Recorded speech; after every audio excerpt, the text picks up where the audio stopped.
大家好，我是一休哥，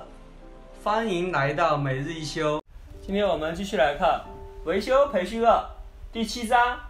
第4大点，然后上次讲完是第3小点，我们今天从上次讲完是第2小点，今天我们从第3点故障判断继续开始。1、寻求用户网管的配合，因为有些单位里面它可能都会有个运维，有些它长期在当地维护的话，应该知道有一些比较关键的或者说是有用的信息啊，只能按照它的方式去操作，不然的话基本上很难成功的。首先就是得到边上的一些支持吧，这样会操作起来会简便点，避免到时候造成什么不必要的损失或者是浪费时间。2、网络环境检查，对于掉线、丢包的故障，注意网卡或交换机的兼容性。丢包有的时候你外设的话也有可能会出问题啊，比如说尤其是针对无线的，有可能会有问题的。掉线的话也有可能是外面讲的它的网卡和交换机之间的这2个里面其中有问题的，或者是有碰到过水晶头坏掉的、裂掉的，也会有这样不稳定。B、网络连接正常，但不能进行域的登录，从以下几点进行检查。这个域的概念大家不知道明不明白？它这个域是针对有一些大的集团，它用这个域的话就比较好控制。尤其是配合上 iNode 就这款软件应该是华3吧，交换机底下的配套的系统软件，这样可以控制在这个交换机这个范围里面，就整个域里面能够要么就在这个单位，要么就是在不同的省份里面，或者是不同的城市里面，然后用域可以统一的管理，进行分配和查看一些电脑上的情况，方便管理的意思。这个域指明域名是否存在或者是已经工作，就是它的域是要装完系统之后再进行配置这个域，所以这个域的配置你这个名有没有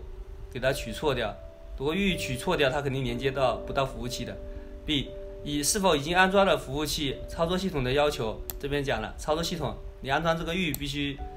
操作系统一定要注意啊，有些操作系统有问题的话，你死活域都设置不成功的。还有这个解析服务、DNS 服务，这些都要。家庭版本发现没有，不光它的后门版就是叫家庭版，可能有些电脑上的后门版可能也不行吧。设置终端允许登录域中，计算机名是否已经注册到域里面，所以说你要加入域的话，可能在服务端那边要先，就比如说你在这个单位，他们一般都是写申请单，把那个申请单写上去之后，域那边添加了，你这边得到了比如说用户名或者是密码，类似于相关的一些信息，你才能够登录的。如果说他没有加入到域，你这边也是登不上的。C、检查使用协议是否正常，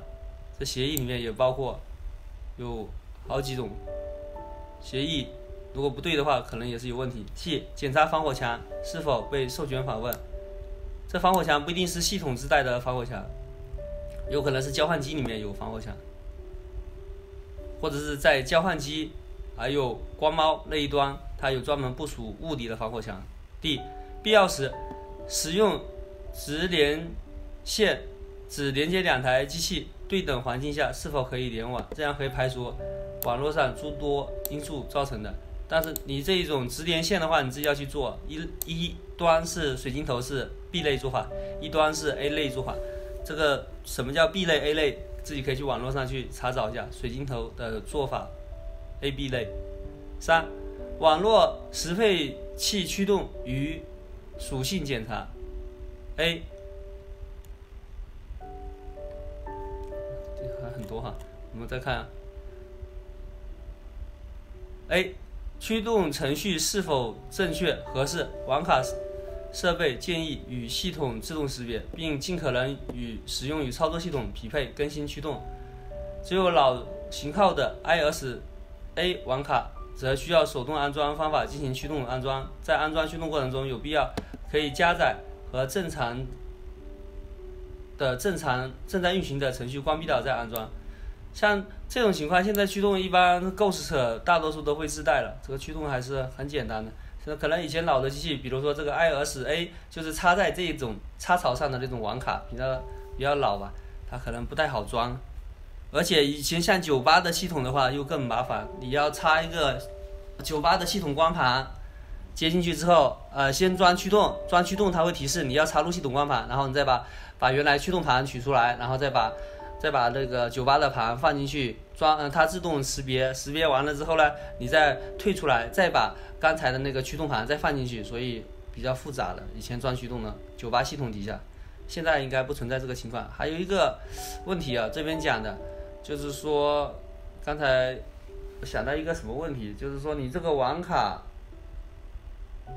程序所关闭掉，一时半会儿也想不起来。我们继续再往下看。B. 网卡是在某一网络环境工作不正常，可以调整。这上面这个想到了，就是说有的时候，比如说它宽带它是有限速的，不光光是说你花了多少钱，比如说你像移动、像联通花了几百块钱每个月充电话费，他给你送了一个比如500兆的宽带，但是你的宽带死活只到300兆就上不去啊。就是有的时候可能是你的网卡它有些高级的主板上面要进行 BIOS 的升级，不是升主板，就是网卡有它自己的 BIOS， 很奇怪的。所以说你要先把网卡驱动先安装完了之后呢，安装成最新的之后，再装个驱动，再装个它那个网卡的 BIOS。当时有一个问题就这样可以迎刃而解了。B. 网卡在某一网络环境下工作不正常，可以调整网速，如对这个网卡可以在10工作下，这有碰到过，当时是在好像是在一个居罗所，好像当时它的网络就是用100兆不行，但是用10兆就可以了，这没办法，因为它这个也知道大家知道那种的环境底下，它这种布线的话是比较难拉的，那种线是已经预装在墙壁里面，可能是有什么问题，或者是它水晶头那边模块没打好，其中的有一端只能到10兆。高点它网络就显示打岔，有碰到这样的情况的。网络工作不正常，应该指定网卡在10兆以上。反正10兆的话，大多数工作也能完成，不像是你要玩游戏肯定是够呛的。C. 检查网络通信方式是否为全双工。有的时候我最开始还不知道这个概念啊，用半双工去，但是好像是有的时候有出现一点问题。它这个全双工和半双工不知道是不是类似于像那个对讲机的那种概念，比如说你两边对讲机不能同时喊话，如果是半双工的话，你只能这边喊完话，那边听到，听完之后这边断掉，那边一按，这边又过来，那种是不是叫半双工的概念啊？全双工是不是你既可以接收下载，你也可以上传文件？可能是这种，应该就是我的理解是这样的，不一定是真实的定义，你可以自己感兴趣可以去搜一下全双工、半双工。它那个在网卡的属性里面，有的时候它有的是英文啊，它全的话是 FULL，半的话 HALF，